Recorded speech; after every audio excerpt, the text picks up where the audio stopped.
Let Greg in. Let Marcy in.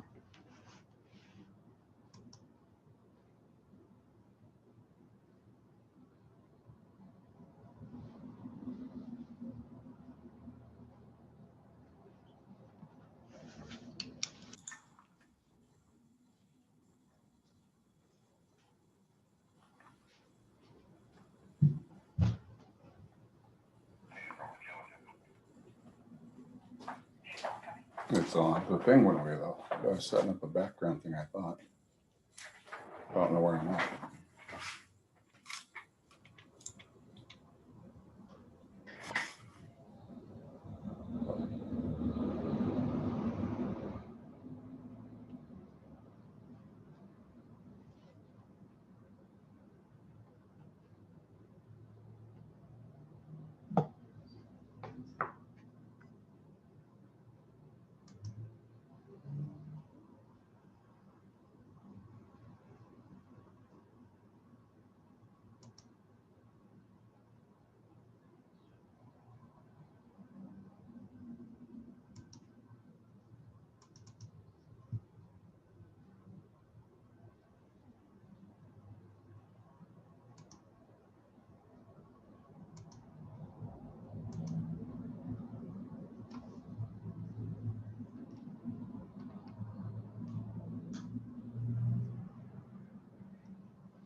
Can you hear me?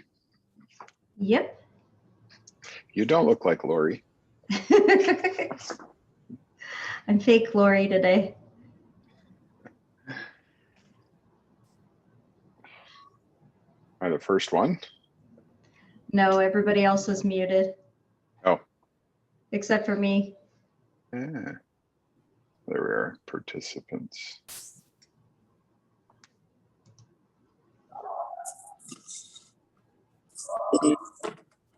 I'm just making sure that you can hear me. We can hear you. Okay, thank you. Uh-huh.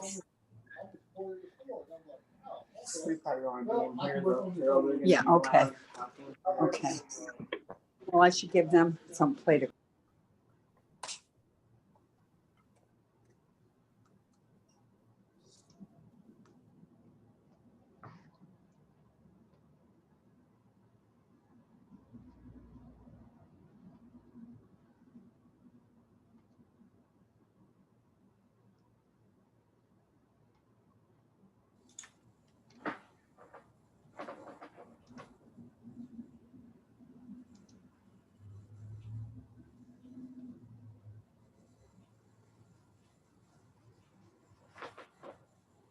Sharon, can you see how many, or Lori, Sharon, can you see how many people are in the room? Or whatever you want to call this? We have, I'm just now admitting Walt. Oh, there we go. We It have keeps going away, 20, 20 participants. 20 participants.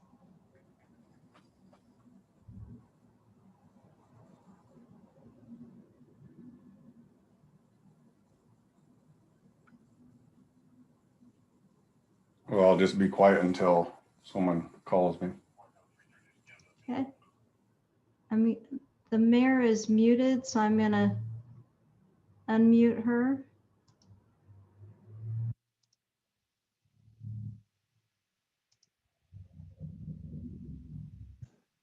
I am here. There you Hi, go. everybody. She's unmuted now.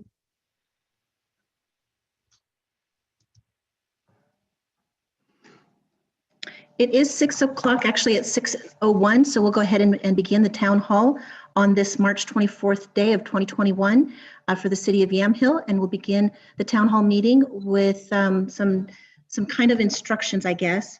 It looks like we will want to hear from everyone in the community and give everybody an opportunity to speak. So we are regarding the proposal for the police service fee. And that'll be $5 per month to be included in the utility statement each month. And I wanted to say, in order for the discussion and opportunity to ask questions, everyone will have this opportunity. We are going to ask that it be limited, each person be limited to 3 minutes. And at the 3-minute mark, I'm going to ask the admin to go ahead and mute that person so that another person can have an opportunity to speak and we don't run out of time and people don't get a chance to share their thoughts or ask their questions. So that'll provide an opportunity for everybody to participate, which we really encourage everybody to do. If you have a question or a statement that you want to present, the best way to get the admin's attention is to either raise your hand visually and signal to her, and she will then put your name on a list so that we know who in order is the next person to speak afterwards.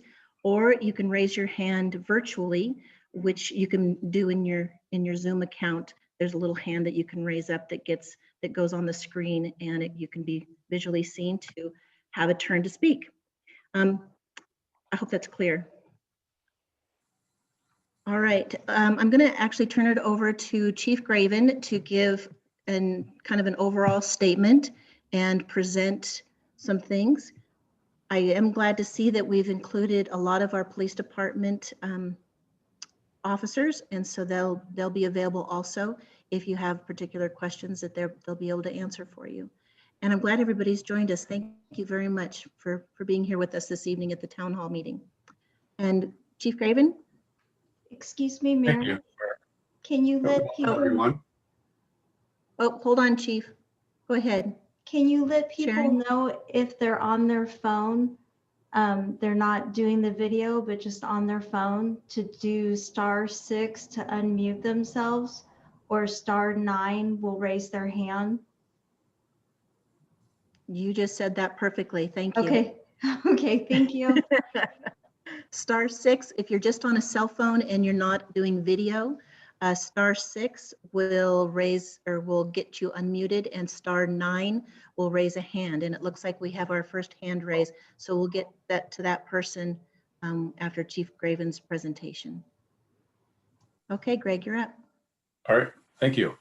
Again, welcome everyone. I appreciate everyone being here this evening. Again, unfortunately, it has to be like this. I don't know where to look.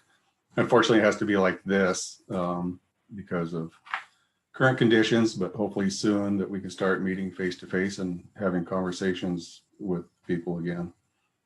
The topic of this town hall is for the proposal of a police service fee as discussed. We've had a couple of conversations, and it's important to me as well in conversation with the city council to be able to have an open discussion with the community about this. And just to kind of, without being redundant, but I'm going to go over some things again, just in case there are some new people, because I can't see everyone that's participating. I see that there are 23 people, which is awesome. So I appreciate everyone.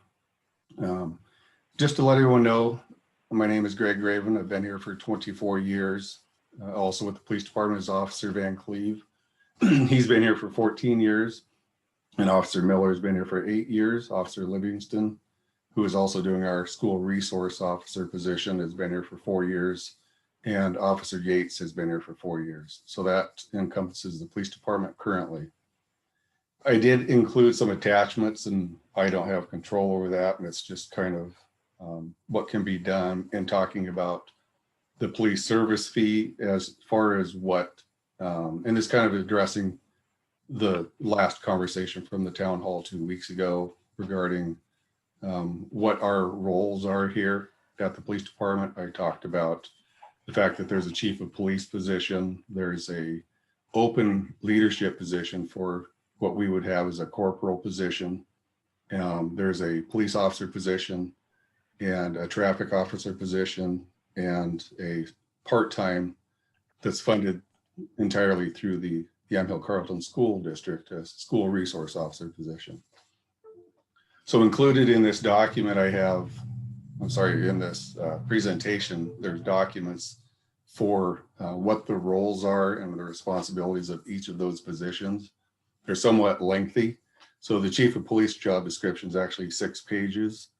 And also with that, there's a position that's not funded currently for administrative assistant to the chief of police. That's a 1-page document that's very brief, that there's a lot encompassed in that as well. And also a position that's handled by the chief of police for evidence technician. That's a 3-page document. And records specialist, which is also handled by me, which is a 3-page document. The current open position is a corporal's position, which is a 5-page document. And then the role of a police officer job description, which is a 3-page document. So the documents are there, and the pages consist of what our job duties, detail, and responsibilities are. So in talking with other organizations and years ago working for another organization, larger agencies have positions for the names that I just met, the titles that I just mentioned for the chief of police, the assistant for evidence records, and so forth. And then there's leadership as well that helps handle a lot of positions that the current chief of police position does. And with those documents in mind, we, as a small agency, do a lot of other duties that wouldn't normally be required for someone of a larger agency. And part of the challenges of the budget is that with those vacant positions, we're able to fill those. So it is a difficult challenge for all of us at the police department to be able to work doing our duties that we do out on the road, doing patrol, making sure that our community is safe, doing traffic enforcement, as well as the other responsibilities that entails. And just a little bit more about us that I didn't go into a lot of detail that was on the documents that I've presented in the past is that, so for me, there's a lot of also training requirements, and I feel that training is essential.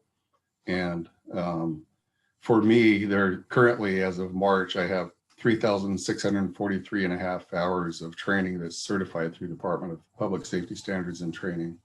Officer Van Cleve has 2,682.25 hours, and Officer Miller has 1,827 hours of all. That's just the certified training that we take.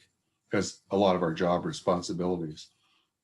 And as far as certificates, there's what's referred to as the basic certificate, intermediate certificate, advanced certificate, supervisory certificate, management certificate, and the executive certificate. Currently, as of 2015, I hold an executive certificate. As of 2014, Officer Van Cleve holds an advanced certificate. And as of 2018, Officer Miller holds a basic certificate. And there are a lot of advancements that we do here as well at the police department, and a lot of requirements that we are having to do. And one of those, to be able to hold even the first basic certificate clear up to the executive, is that we have to have the first aid CPR, and then we have the AED certification as well. And there are certifications that we do for radar, LIDAR, LEDS certification, which is for us to be able to use our computer system. The Oregon Regional Forensic Academy that I attended back in 1991. Drugs and impaired driving is another certification that we have. And we all obviously have the basic police academy certificate. And we are all field training officer certified. So in other words, we refer to it as an FTEP program. So when new officers come into the agency, we all three are certified as instructors to be able to do that field training program, which lasts about 18 months. We are also on the major crimes response team, the multidisciplinary child abuse team.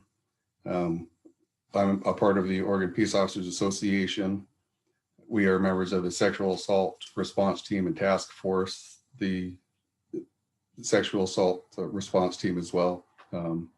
The advanced roadside impairment driving, we all have certification for that. I'm currently a medical legal death investigator. We are on the domestic violence task force response team, also the child fatality review team. And as a administrator, I'm a part of the Oregon Associations of Chiefs of Police. We are also members of the what's referred to as a threat assessment team, a service integration team, the International Associations of Chiefs of Police that I've been a member of, Oregon Executive Development Institute I'm a member of. We are also members of a crisis intervention team. And currently we've been working since 2018 on a community health improvement plan for trauma-informed community resilience, trauma-informed care, help the helper, behavioral health, suicide prevention, substance abuse prevention that we're team members for. And we're also members of Champion for Children and the Stewards of Children, which is the program From Darkness to Light.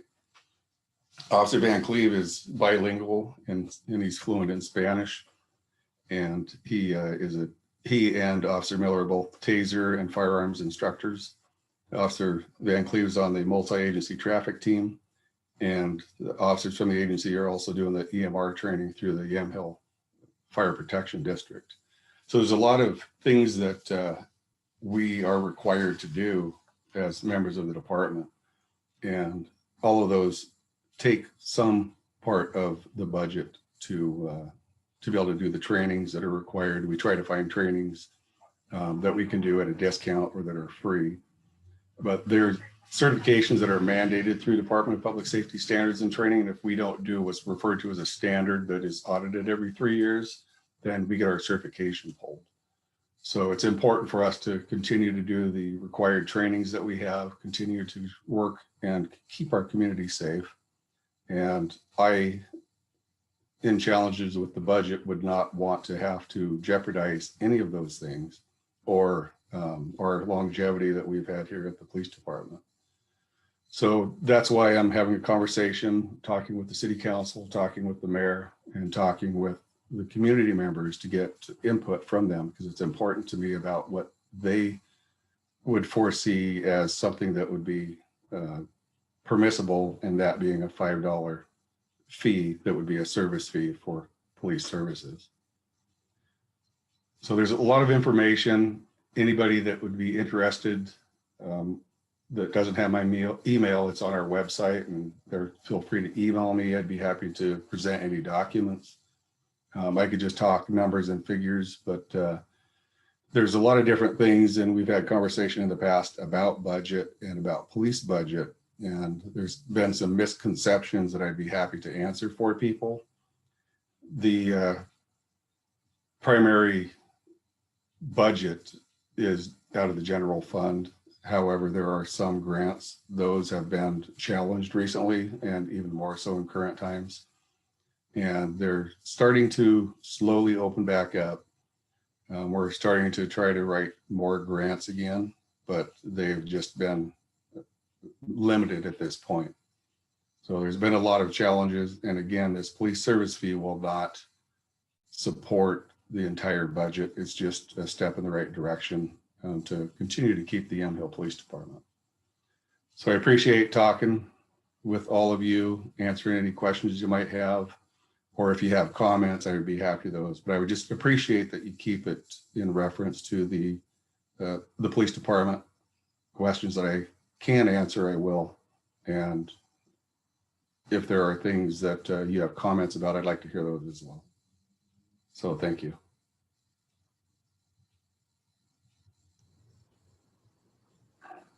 I have two people with their hands raised. Do you want me to go ahead and unmute one, Greg?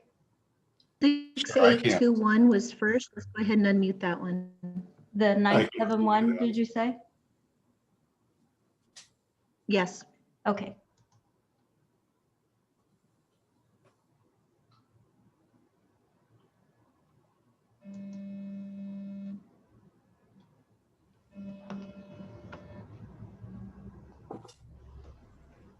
Okay, go ahead, 971. Please go ahead.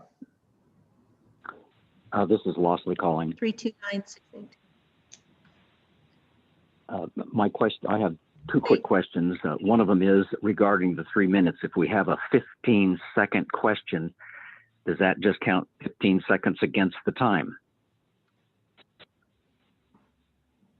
The next question no, is, you have 3 full minutes. well, okay, I'm just looking to get a full 3 minutes. My question is, if the police service fee is put into operation, that would generate $30,720 per year. My question is, what specifically would that money go toward for the total police budget?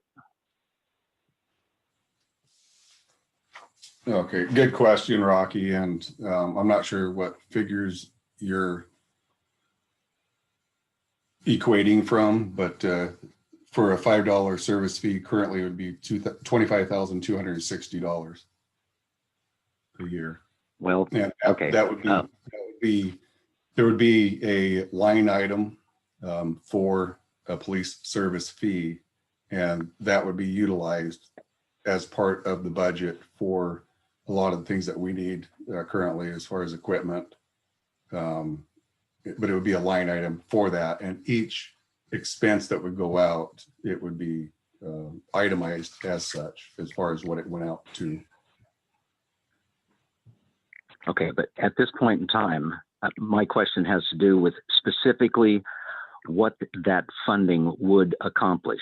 Not in the very general sense, but very specifically, what areas are you running short in, and this money would go to fulfill that shortage?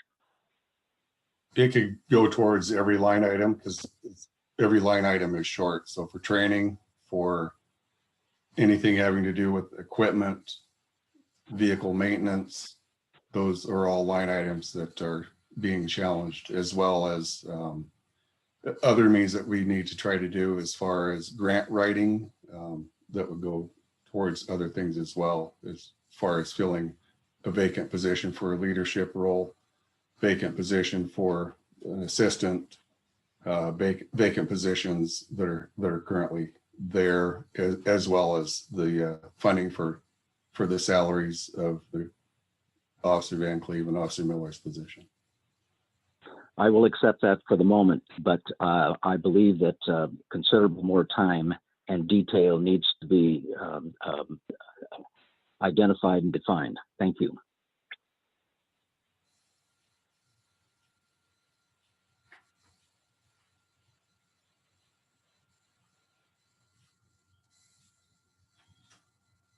Like you're muted, Yvette, if you're talking.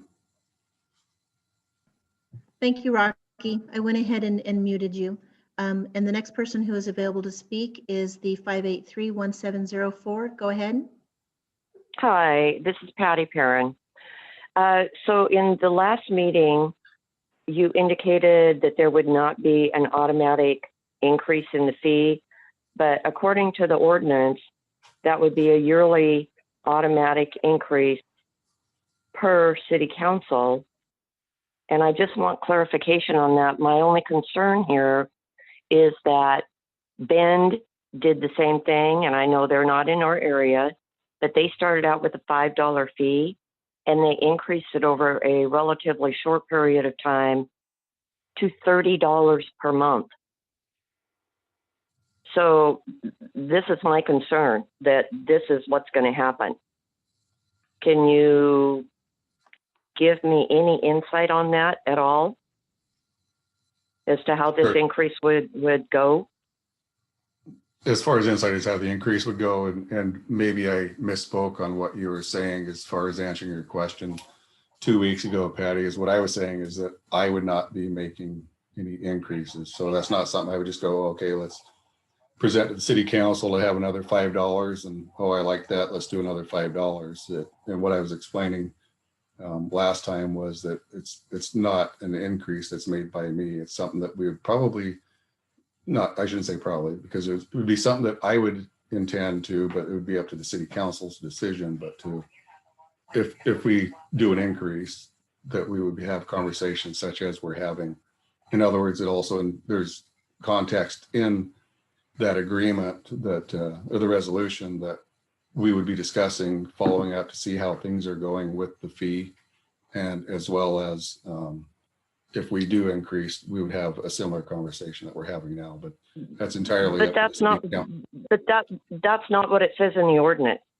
It says the amount of the police service fee shall automatically increase annually based on whatever the CPIU West C index figure published by the federal government or otherwise adjusted by city council. So there will be an automatic adjustment annually. And this is where I have a concern with it, because there's no dollar amount associated with this fee. We could be looking at, $50 a month, 2 years down the road. You don't know. It's open. and I'm retired. I can't afford another $50 a month bill on top of my water and sewer bill. And I'm sure a lot of other people can't either. Right. And so as I was explaining when you started talking, is that this would actually be something that we would discuss. In other words, I can't speak hypotheticals as you're doing and throwing astronomical numbers out there, but it's something that we would be discussing with the city council. I don't make those decisions. I wouldn't be making any proposals without doing anything in a similar fashion as what we're doing with the town hall. So as far as the language that is in the draft regarding increases with CPU, I'm thinking that that's not quite meaning that it's going to be an increase of, as you're saying, $50. No, I'm not saying that. I'm just saying that there will automatically be an increase every year, according to this. Right. Right. Okay.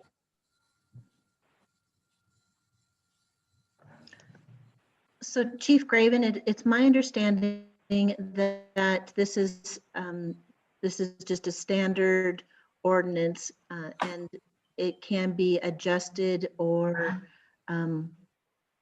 changed to meet the city's needs. Is that correct? Yes, that's correct. But again, it's not just something that I would make a proposal to the city council about. And it's Okay. something that would be a discussion and similar to what we're having. So there would not be, I think it's safe to say there would not be a $50 or even a $30 increase. It would be something that we would discuss and have a similar form. Does that No, answer we your have to live question, here Patty? too. That would be. Well, not really, but I mean, I understand what you're saying, but I'm Patty, is it still the leery word of it. automatically? Is it where it says automatically increase annually? Is that what's concerning you? Yeah, Okay. and there's no indication as to what the dollar. It's not like it says 5% or 10%. It just says it'll automatically increase, and that dollar amount is open. You know what that means. You know, I mean, there's no indication as to what potentially it could increase to annually. It's not like our water bill where it's 3%, and then we know this year and next year it's going to be an automatic 17% each year.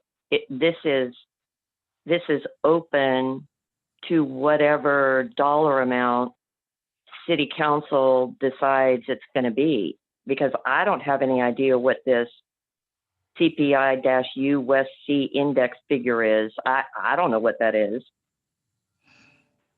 You know what I You're mean? correct, and I understand. Are you No, understanding where I'm coming I from? do. Mayor, Patty, I this do is- understand what you're saying. This is Walt Gal. Just the CPI-U has been averaging about 2% for the last 10 years. So inflation can always go up as the economy modifies, but if based on the last 10 years of average inflationary increases, a 2% increase would translate to a 10-cent increase on an annual basis in $5. So the ordinance is created to allow an inflationary adjustment, but it also indicates the city council can elect to defer all or any portion of that increase by resolution. So it doesn't mandate an increase, but it allows one unless the council were to intervene and not provide it. That relates to the annual CPI component that's in section 5 of the draft ordinance. Thank you, Walt, for the clarity. I appreciate that. All right. Counselor Askey, did you have your hand up? It was just about the CPI-U index. So Walt answered it. Wonderful. Thank you. Thanks. Are there any others that you see that have questions, Sharon? I'm not seeing anybody else that has their hand raised. Do you want me to unmute people so you can ask them? No, not necessary. This Carol, is did Sherry. you have a question? Yeah. This is Sherry Wilson. I'm at Carol's house listening to this. So, Okay. hi, Hi, Sherry. hi.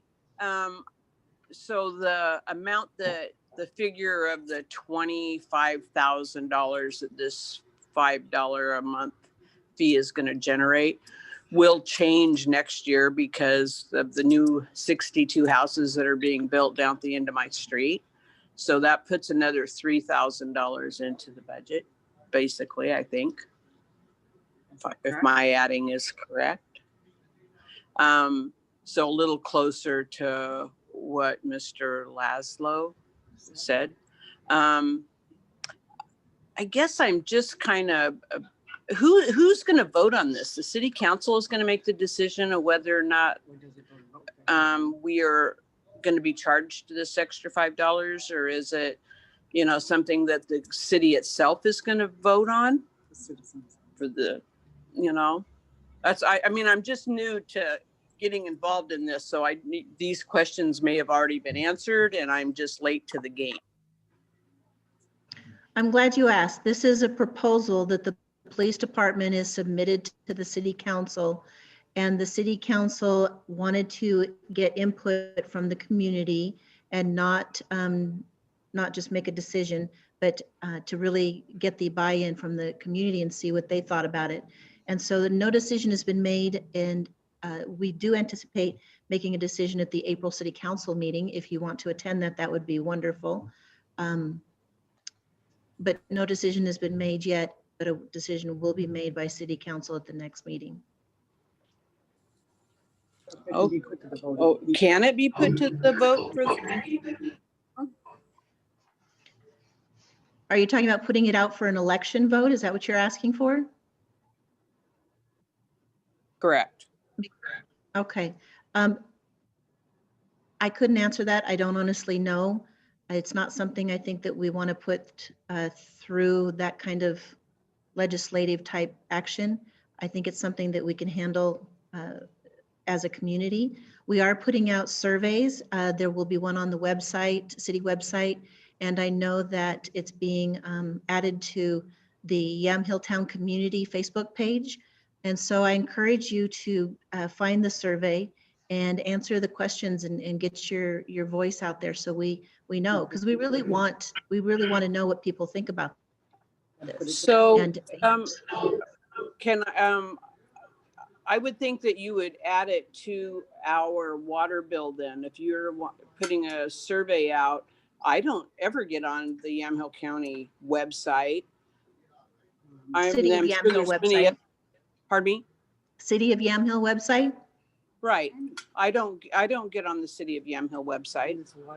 And I think that when you're, talking about billing, I mean, I understand that, every organization needs more money. But I think when all of a sudden you're going to be adding a fee, monthly fee, our water bill keeps going up. I'm surprised that it's being added as an addendum or whatever to the water bill. But I think that we have 23 people signed up to this meeting. There's a lot of people that don't even know this is going on, I'm sure. And if you're wanting input from the community, I think there should be, if you want to, I can go door to door in town and drop off, flyers to let everybody know about it. I just think it's a pretty inclusive group to think that you are, talking to the whole community. And when it's like 23 people, when you're dealing with how many houses that are going to be billed $5? You're going to make a decision in 3 weeks. Yeah. So, and just that the decision's going to be made so soon. Mayor, I just wanted to add that an article was also published in the News Register announcing that we were having this meeting tonight. It's posted on the website, it's posted at the post office, and it's posted at City Hall. Okay, and the meeting we had I'm 2 not weeks sure- ago was the same. It was also posted. Yeah, but this was it also posted in the News Register? The town hall? I Yeah, believe it was, yes. okay. Just so that think it has to be. everyone knows. Well, I consider the News Register the news resistor at a lot of levels, so I don't receive the paper. If how many emails do you guys have for the community? That's, since you're wanting us to get information via, electronically, it's kind of like maybe an email should go out to everyone.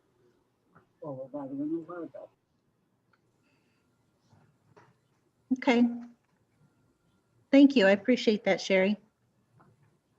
Did you have a specific question for Chief Graven?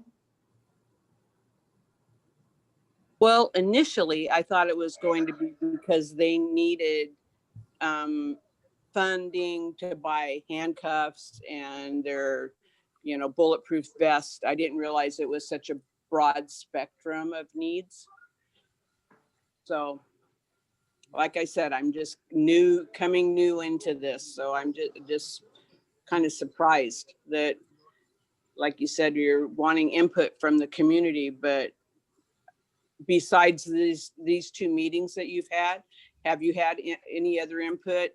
At numbers that are worth mentioning, come to City Hall. You can't even go into City Hall at this point. So, and I pay my water bill online now. Well, that's good. I'm glad that you're utilizing that service. Thank you. So your question in all that was what?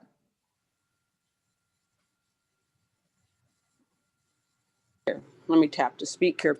I guess I was just surprised that there's such a need. I know that Officer Graven, I've known him for many years. I like him. I am appreciative of all of his work he does. And, you know, mentioning about you have 24 years here, which, so that 33,000 hours on your own, that's over that 24-year period, correct? Say that again about you're talking about the training hours? Yes. What are you asking about on my own? I mean, you said you have 3,000 training hours, and I'm thinking that is over your 24-year, you know, job description here in Yamhill, right? Over 30 years total. Okay, 30 years, sorry. I guess it was Van Cleef. 24 here, 30 years total. Okay, so I guess I'm kind of dumbfounded that you're just going to add that on to a water bill. My water bill keeps going up, and I'm thinking the same with Patty, who had talked, I don't know who that is, but concerned about the cost of it going up year after year. And you're saying, oh, well, you guys aren't going to, you know, ask for that. And I'm like, it's in writing. There's no definition of how much you can, you know, increase the cost each month or each year. And that's concerning to me. I mean, we're dealing with a water bill that keeps going up by percentages and being told it's due to, oh, there's not, I mean, this is a total different subject, the water bill, but I feel like it's just another add-on. It's like, if there's no guarantees that it's not gonna, you know, you're gonna make 100% increase each year. I mean, in 5 years, it's gonna be $30 a year then. So a month, I mean, sorry. But anyway, that's just my concern. I just feel like wanting to be a community information, it should be about the whole community, not just a few people that happen to find out there's a meeting. And I don't, you know, I'm not out looking around going, oh, when's the next meeting? And I will be at the next city council meeting. So just for you. Excellent. I look forward to that. Thank you, Sherry. Thank you. Yep. Oh, Carol wants to speak Just now. We've got two other people with their hands raised, Okay. Mayor. My turn. She'll wait her turn. We do have, yeah. Okay, thank you very much. We'll put Carol on the list of speakers. And just to briefly, why we're here is there are several budgetary gaps in the police budget. And this fund is to fill those gaps or to at least buffer them, maybe not fill them, but buffer some of those financial gaps in the budget that leaves the police department at risk. And the cost of running a police department is increasing all the time with all the equipment that's necessary, proper vehicles that are necessary, all the things that are necessary for them to be safe and to be able to protect our community. Those costs are increasing dramatically. And so we're wanting to buffer that, because if we don't, we have the risk of losing our police department and having to contract out to the Yamhill County, which is not a bad thing. Yamhill County provides a great service, but they're not within our city. Their response time would be limited. Right now we're getting quality service, we're getting excellent response time, and I think we need to do everything possible to avoid losing what we have here in the city of Yamhill. We are quite blessed with the officers that we have, and I'd really, really hate to see them not be able to work here anymore. That would be, I think, a huge loss to our community. So just to explain that for Carol's answer, the next person that is up for speaking is Rocky again, 6821. You go ahead and unmute, Rocky.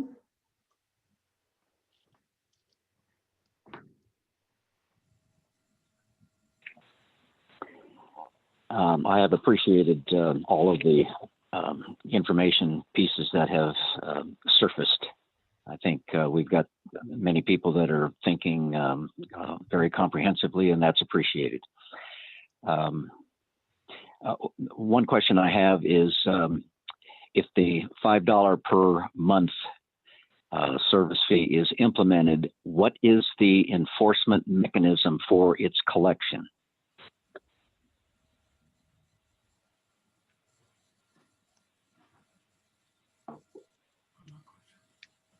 What is the enforcement for the collection? I guess I'm not understanding what you're asking, Rocky.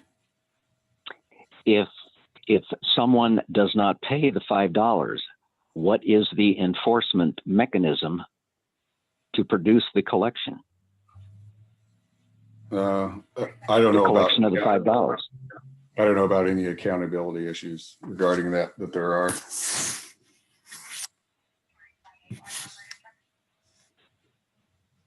Does that answer your question? Okay. Yes. You're not familiar with how that would work. I don't think there's any accountability enforcement action.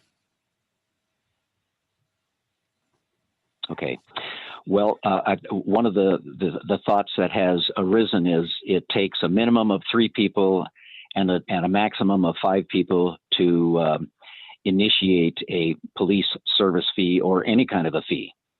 And for this kind of municipal service, it would seem that it would be appropriate to examine what other methodologies there that can be implemented in order to produce more revenue if that's required.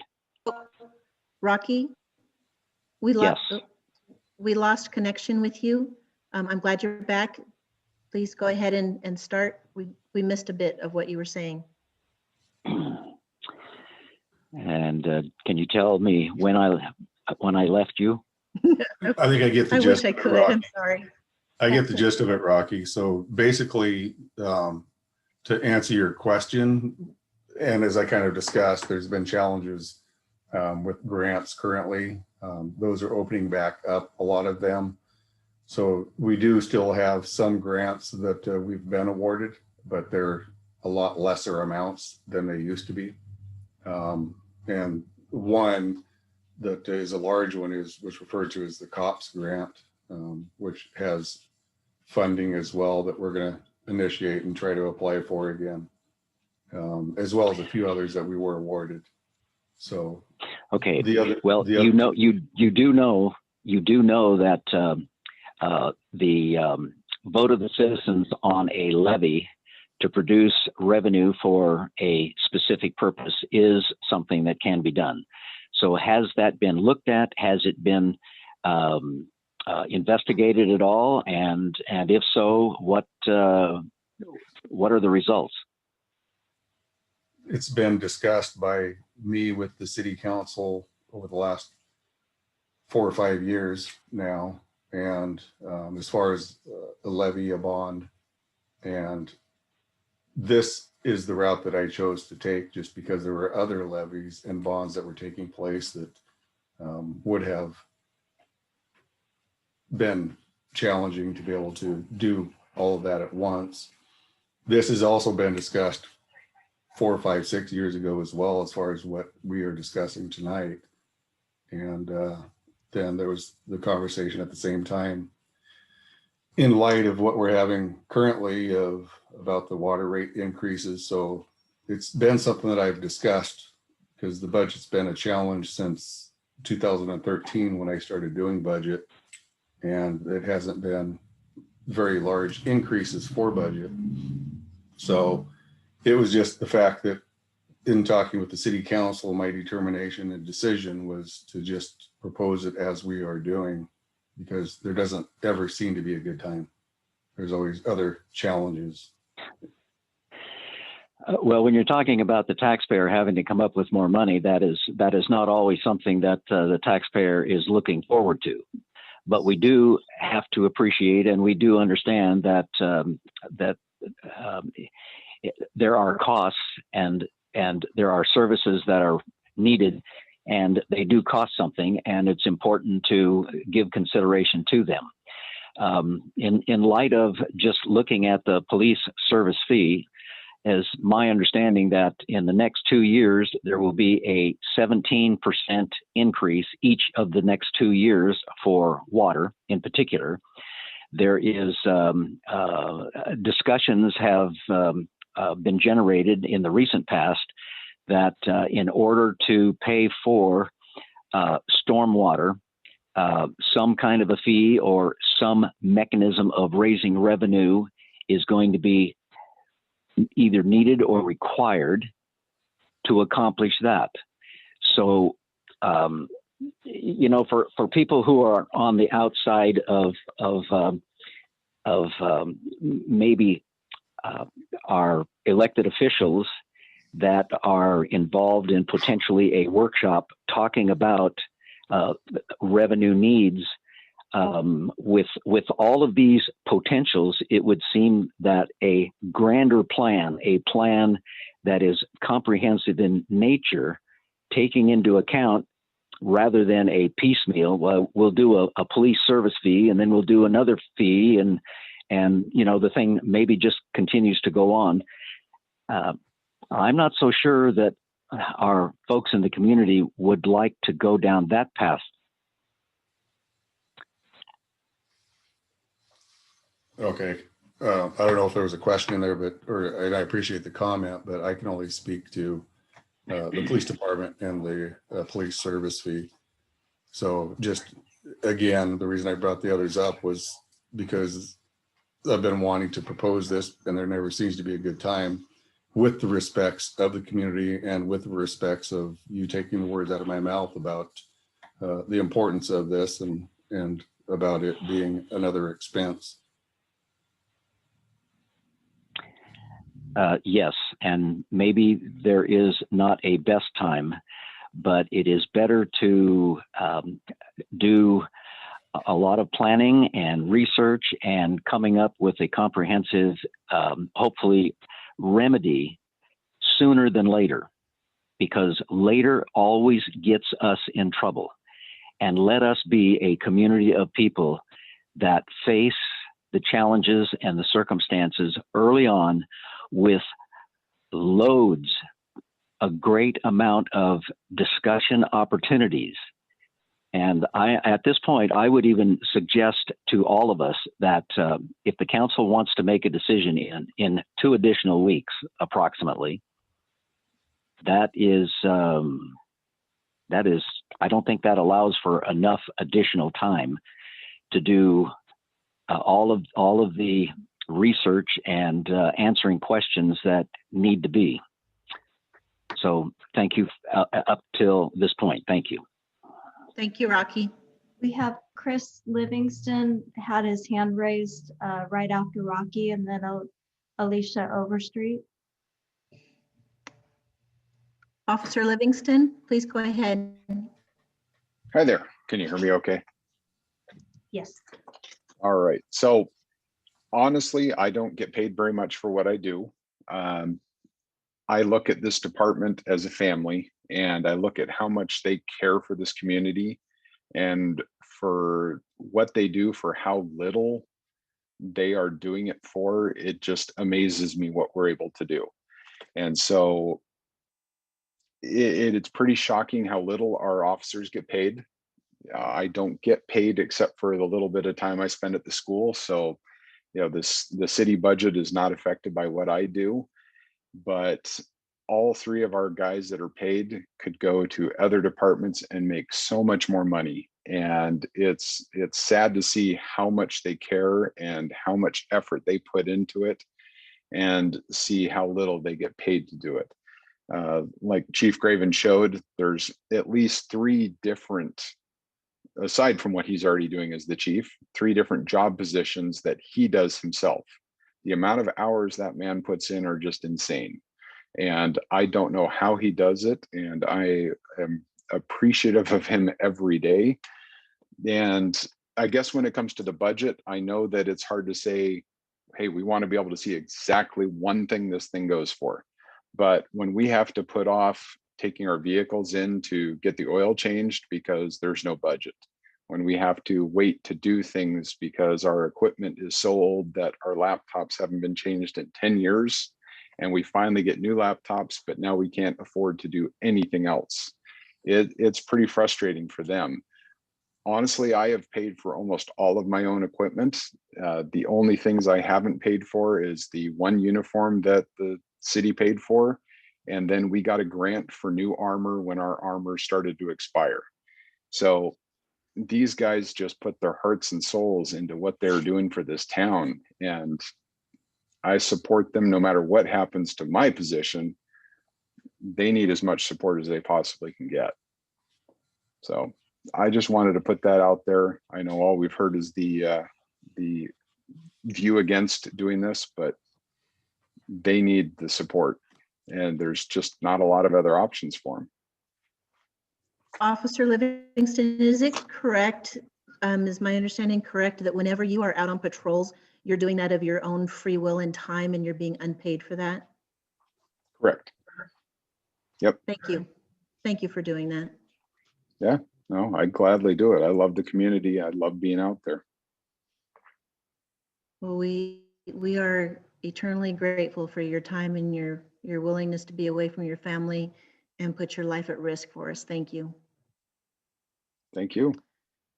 Okay, the next person was Alicia. She had her hand up. Go ahead and unmute, Alicia. Hi, thank you for putting this together. I have been part of this community for almost 6 years now.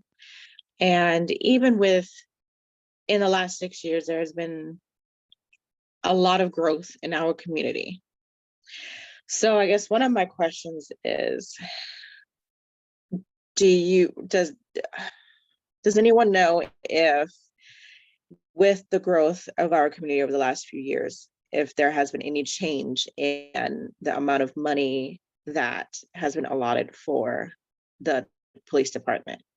Because you would think that as our town grows, our officers would get more money, right?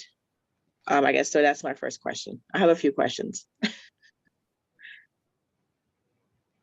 To the answer to that is no, it's been a challenge. Yes, there are increases, it's minimal. And it's primarily cost of living plus maybe 1 or 2% is all. So no, there hasn't been. And just this last cycle of budget, without being exact, it's about $100,000 less this year than it was last year, just because of issues with budget. So you're looking at even less this year than you had last year. Correct. This is Jay. I've got a correction on that, please. The $100,000 less this year was because the city gave the police department $110,000 the previous year to buy radios. It was timber money that was going to be at City Hall. So that wasn't part of the original budget. And I've been raising my hand, so I'd like to speak whenever Sharon can get around to me. Thank you. Okay, thank you for that clarification. I did not know that, so that's why I'm asking about it. So I guess one of my questions is, or another one of my questions, what are the implications if this service fee doesn't get passed? The implications would be that continue to try to find funding through grants, but again, I'm to the point of it's been challenging with the limitations of the grants, with the grant writing processes that I have done that there hasn't been funding for because it's so competitive. So it would be what I actually had a phone call from the Yamhill County Sheriff's Office, who is aware that we're having these town halls. They support this police department, and they will not, without having a conversation with me, come in to do a proposal. But we would be at this point, if the budget continues to be a challenge, speaking with the sheriff's office to have a contract with them for services. Okay. Okay, now, and to kind of follow up on what another gentleman earlier mentioned about a bond, do you believe that a bond would better serve the needs of the department than the service fee? Potentially, yes. I don't know that much about how that would work. This is something that I feel through a police service fee that we can have these conversations like we're having. I can't control who shows up and who doesn't. All I can do is get the word out that we're having them. I know that a lot of people that have talked to me that are aware of it, that aren't a part of this, is because they're in support of it from what I've had conversation with them about. But it's just the an actual bond itself. Again, when I had discussed it was when the school was going for their bond. And so I chose not to have that after discussing it with our city council. And then initially when the school went for their bond. And then the fire department went for a bond, and I didn't want to conflict with that or compete with that. And then the school went for another bond or levy, I can't recall. And so I didn't want to compete with those things and chose not to do that at that point. And that was a discussion that I had with the city council regarding that. So in light of everything, that's why, again, we're having this conversation, is to go with a police service fee opposed to that. Yeah. So I appreciate your answers, and I'd like to just kind of wrap it with I guess a statement that personally I believe that our officers should not have to be tasked with trying to figure out where their next meal comes from, essentially. I strongly believe this is the city council's job to figure out how to fund our police department so that they can do their jobs. I am actually kind of appalled at the fact the level of personal expenses that our police officers are, have to deal with while getting paid essentially pennies compared to, the rest of Oregon, or other officers around Oregon.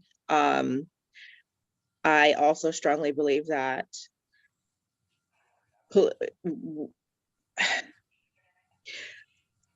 I believe having a department here in Yamhill is hugely important to creating a safe community that we all love to live in. I know my husband and I, we specifically came out this way because it is a small community, and we're sort of out in the country. And this is where we really thought that we could raise our kids. And I see officers just riding down or driving down our street and giving my kids stickers, and that it's just having that, creating that relationship with the community is integral to preventing crime. So I guess that's just my 2 cents here. And I think for me personally, I think there's a lot of conversations that need to be had with the city council rather than making our officers be held accountable for funding issues. That's just my 2 cents. Thank you, Alicia. I very much appreciate your input. And the next person that was scheduled to speak was Carol. Carol, are you still available to speak? And then after that is Jay. Carol? Was that Carol? Is that Prendergast? Or yes, it's Carol. Okay. All right. I wasn't sure if there was another Carol on there. I just have not really any questions, but a couple of comments that I wanted to make as far as being, living in the city for 33 years and feeling at this point, I know $5 a month isn't a lot for a lot of people that live here, but for the people that are retired on fixed income, every $5 matters, everyone. And it's not that I don't support the police, I totally do. I value their service just like you're saying you value them. I'd like to feel valued as a senior living in this city to know that in 10 years, I can afford to stay here. And that's my concern. There are a lot of elderly people that live here, and sitting on the planning commission, we've been, encouraging young families to move here. And I think that's a wonderful thing. But I think that the older people that live in this community on a fixed income need to be just as valued as the new people coming in, as the police department, as the fire department, and as members of the community. And hopefully we'll be able to afford to live here in the city with the rising costs of everything. And I know that there are only 24 people on. I know this decision is going to be made by the city council in 3 weeks, but I strongly feel that there needs to be a real effort to inform every citizen in Yam Hill that this is happening. And I know a 3-week time period isn't a lot of time to do it. I personally would like to see it go out to the vote of the people. That's my personal opinion. If that's not how it's going to work, because it's, you deem it your responsibility, and I totally understand that. But 24 people on this tonight is not a representative of the over 1,000 residents in the city. So, I mean, that's a major concern for me. And I know you said you put it in the newspaper.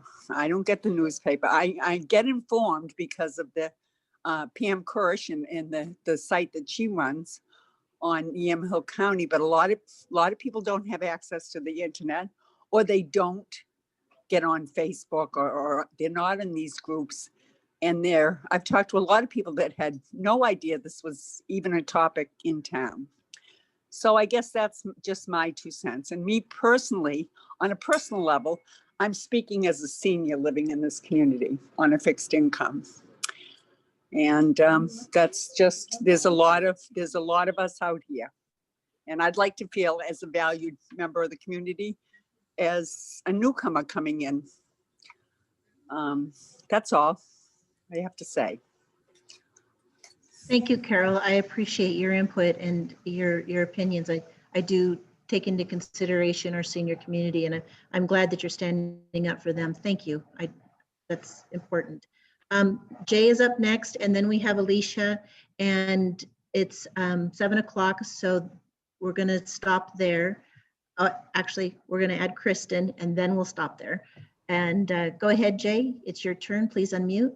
Excuse me, Mayor, there's also Donna Dempsey, who's also, and I'm noticing that people are raising their hand through video, and that's probably what you were doing, Jay, and I didn't see it, I'm sorry. So there was also Donna Dempsey that was raising her hand through video, and I apologize, Jay, I was looking at the other screen. I'm new to this, sorry. Okay, we're going to go ahead with Jay, and then Alicia, Kristen, and Donna, and that's the last of it. We'll call it quits at that point. Go ahead, Jay. Okay, good evening, and thank you, Sharon and the Mayor. I think it's a bit presumptuous to say you're going to have a vote in April. You don't even have what I would call a validated ordinance yet to present to talk about this issue. The draft ordinance talks also about the emergency clause, which says the council can do this in one vote. But being this is such a contentious issue, I think that's inappropriate. But what I would like to point out here for people is the budget things. The 2021 total general fund budget was $796,312. Of that, $441,300 was the police budget. That's 55% of the general fund. And budget for 17-18, the police budget was $336,642. In 18-19, it was $365,931, an 8% increase. In 19-20, it was $424,050, a 14% increase. And that backs out the $110,000 that was reflected in the budget for the police radios. And this year's budget for the police is $441,300, or a 4% increase. Every dollar you take out of the general fund for police is a dollar less you can spend on streets, and other services. I support the fee for the police, provided we freeze the police general fund budget at $441,300, because if you don't do that, you're asking people to pay twice, because you'd keep increasing the general fund budget, police budget, and you're taking the police fee at the same time. That's my statement. Thank you.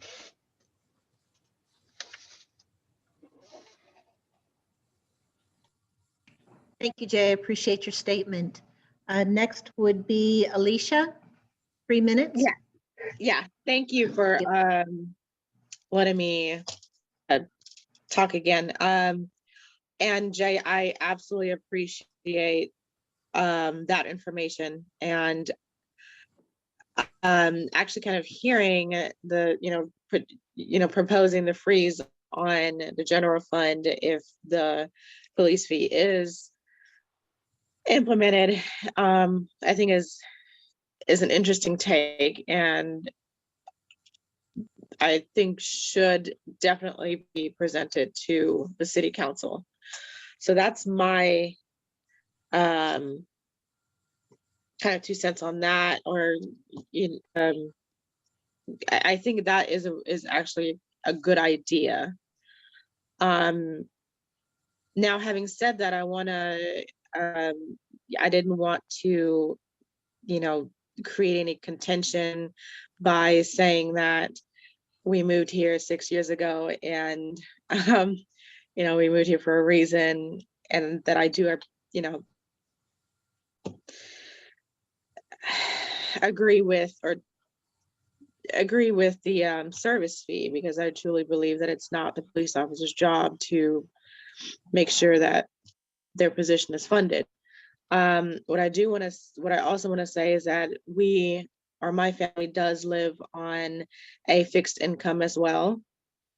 And I very much understand the implications on individual budgets.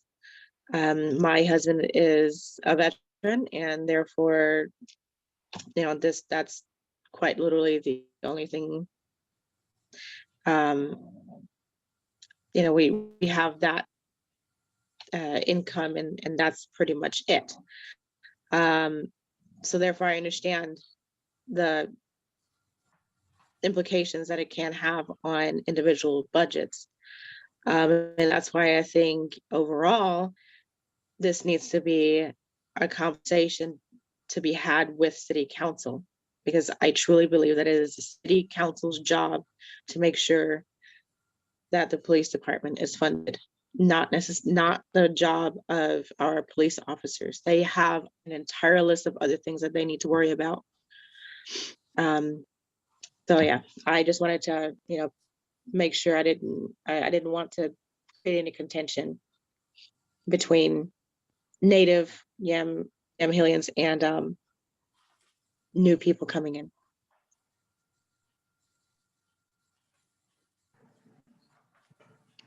Thank you, Alicia. Chief Graven, is there anything you want to input on any of this before we go on to the next speaker? Sure. Thank you, Mayor. It's not really a question, but it'll be a statement directed towards the numbers that have been presented as far as, so the question is for everyone to ask themselves if they're aware of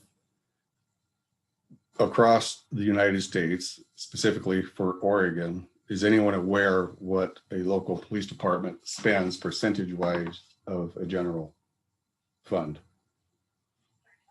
And the answer is, on average, about 68% of the general fund goes towards a police department. So that's a throwing out facts, which I don't like to do. That is an actual fact. And we aren't close to that as stated as someone who was given facts and figures. So I just want people to be aware of that. And that's why we're having these conversations, is to try to work towards sustaining the police department. We've been here as a police department for a long time. I'm proud to work here. There was another person, I won't say who as well, that actually reached out to the sheriff's office, who in turn reached out to me, that was requesting facts and figures, but they couldn't get a hold of them.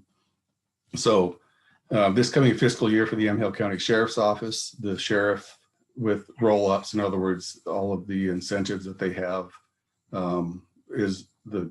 his position is $230,532. A captain with the roll-ups is $225,020. And the deputies for the sheriff's office with what they refer to as their roll-ups, in other words, all their incentives, with up to 7 to 10 years on, their salary is $159,463, and that's without overtime. So those are things, even having that in mind, because what would happen, just so everyone understands how important it is for us, that we want to keep the police department. And the great guys that I work with that want to stay here, is if the sheriff came in and did a proposal and we started contracting with the sheriff's office, then what would happen is that we would become deputies of the sheriff's office, and those salaries would be a part of that as far as being deputies with the sheriff's office, or if there's a leadership position, depending on the tenure and years of service, training and experience, being bilingual, having the certifications that we have. So those are things that we as a police department want to continue to have the police services here, even in light of that. And that's why we as a police department are speaking with the community, because we care and want to keep working here. So I just want everyone to understand that, and that's why we're having these conversations, and not just wanting to come in and have a contract with the sheriff's office. I also have facts and figures from the sheriff's office regarding the contracts that they have with the city of Lafayette, the city of Dayton, the city of Sheridan, and the city of Willamina.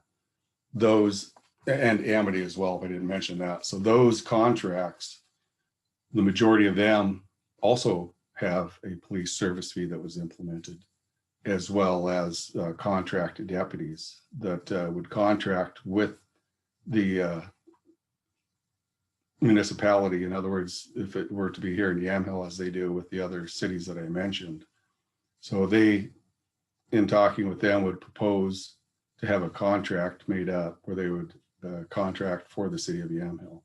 So Sheriff's Office is a great organization. We work closely together with them, and they, in conversation, came to me and said they would not make that proposal unless asked, and they wouldn't do it without a conversation with me, because we have that mutual respect. So there's some figures that are being brought up right now of what the city of Amity, the city of Dayton, city of Lafayette, Willamina, and Sheridan, and what those yearly figures are, and the public or the police service fees that they have as well. And a rough estimate of, if you had 2 deputies that were resident deputies here per year, it would be about 4,000 hours, I believe, that would be of patrol here to the city. Granted, now the sheriff's office does have the specialty teams that we are a part of, the major crimes response team and so forth. So they have the detectives that would come in and do the detective work, but I'm just talking patrol. The hours of patrol would be around 4,000 hours, I believe. And we have just this last couple of years, with help of what we have is the reserve officers that come out and volunteer their time. We have almost double that, up into 7,000 hours, and at times 8,000 hours. So again, that's why I respect this community. I can't be a voice to be able to let everybody be on this meeting. I would have loved to have had it to where we could do this in an open forum where we meet face to face, because that's what I like to do. But this is the best solution that we have for current times with the restrictions that we have, is to do this through technology, which this is, well, the last meeting was a little bit of time that I was on the computer with my face. So this is how important it is to me, is I haven't been on the computer at all with my face until now. So I just usually don't do that. So that's how important this is to all of us here, to have this conversation and to come to an agreement that everyone agrees with, and as to why we're making the proposals that we're making. So thank you. And someone else had a question.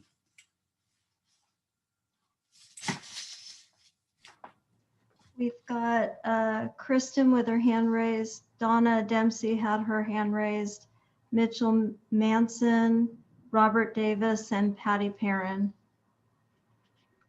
So we needed to cut it off at Kristen and Donna.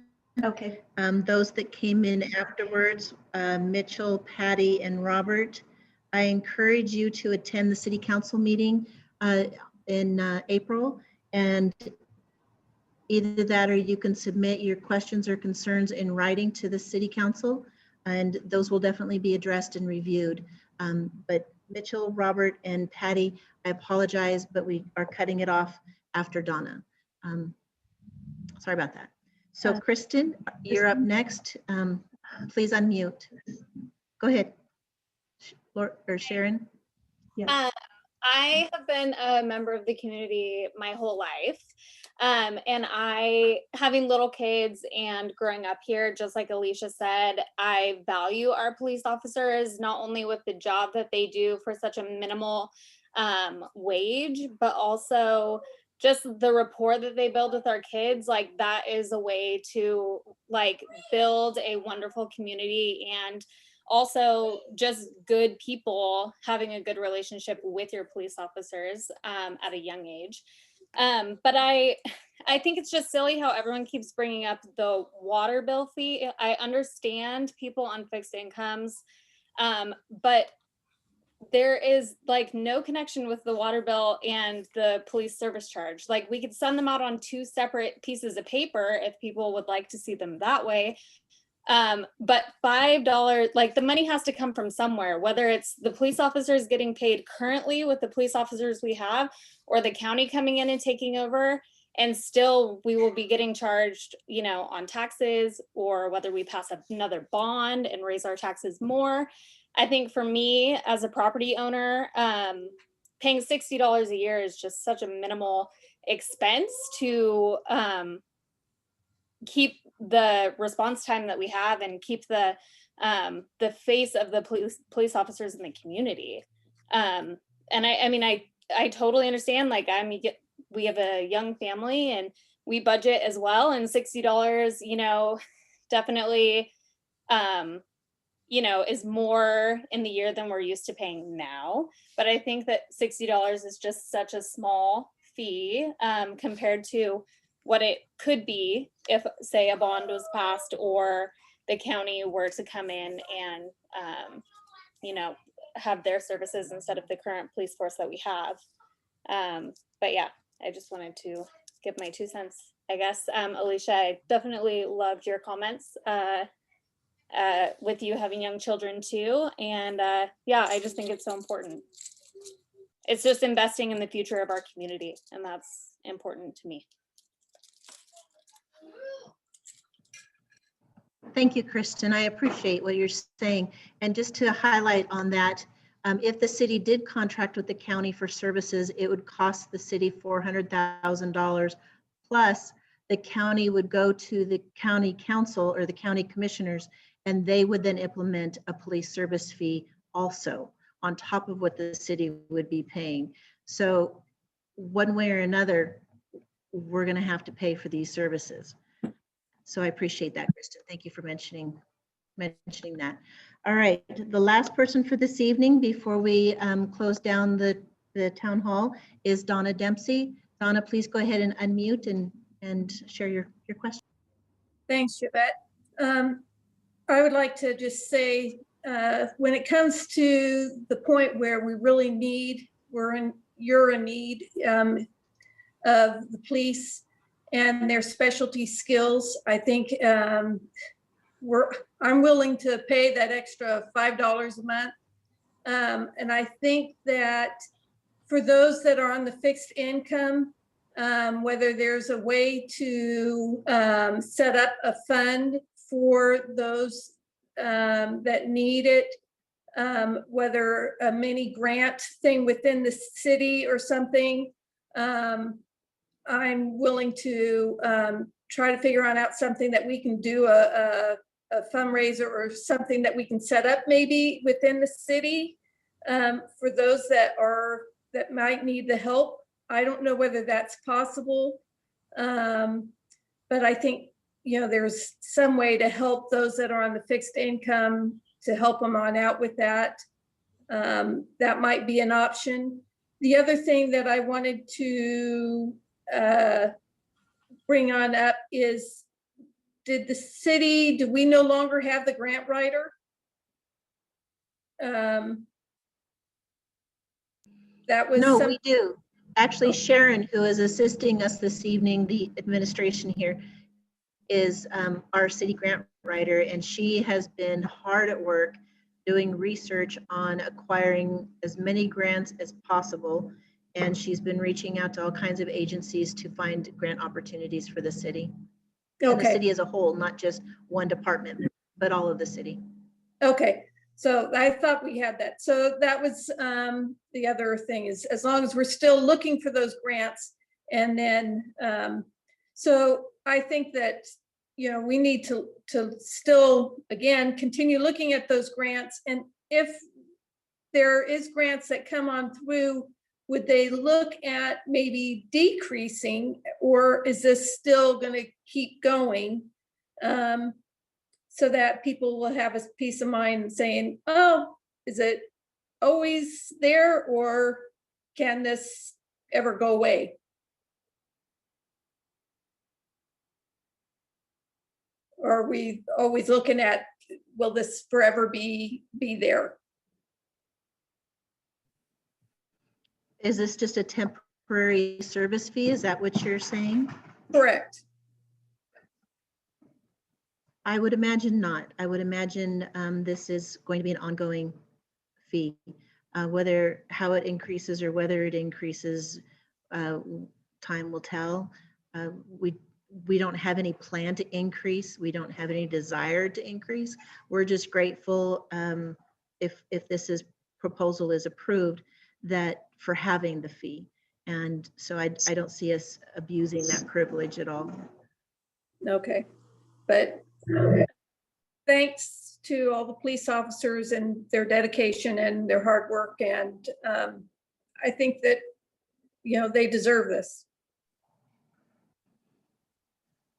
Thank you, Donna. I'm grateful to hear you say that. And you're absolutely right. They could leave the city today and go to another police department and make probably more than 50% more than what they make now, double their income. And it's embarrassing. And I'm grateful that they're willing, and they care so much about this community that they're willing to do that for us. All right, so that's the last of our speakers. Chief Graven, do you want to provide a closing comments? Yes, thank you so much for everyone that participated. And also, I spoke with the mayor and she requested it, and I put out a questionnaire that was spoken of. But so the questionnaire is real simple. It's fill in the answers that you like. It's anonymous.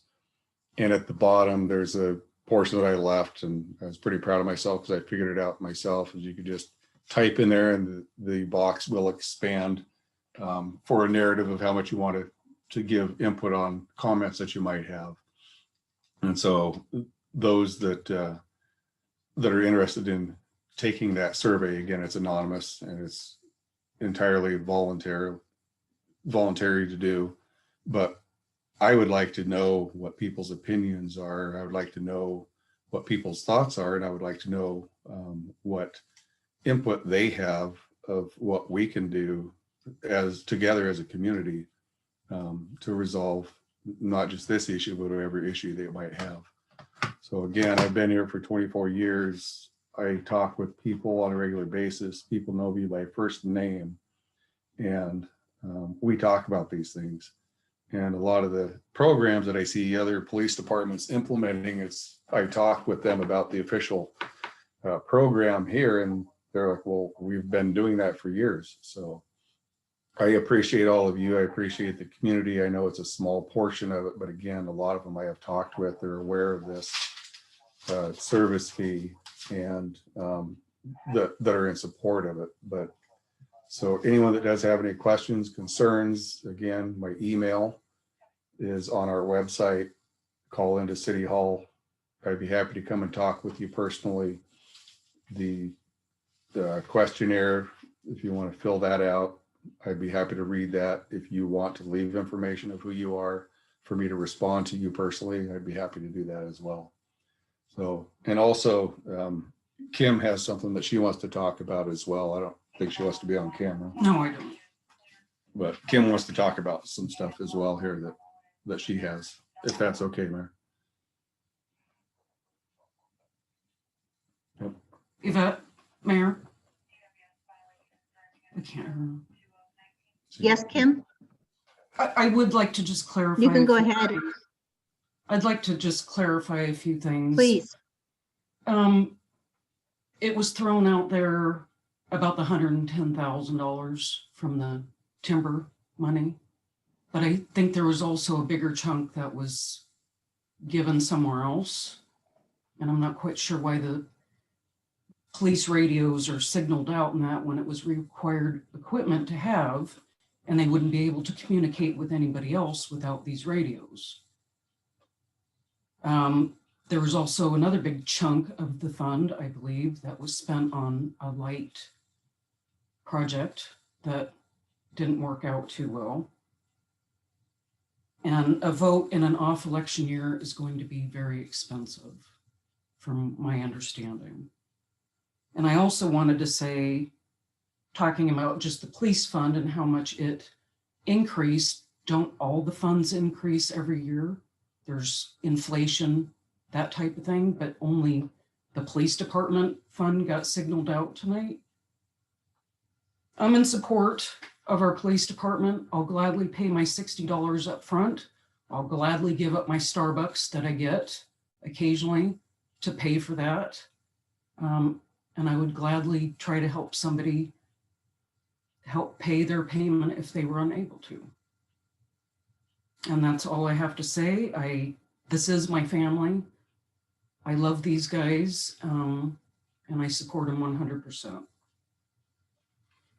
And that's all I have to say. Thank you.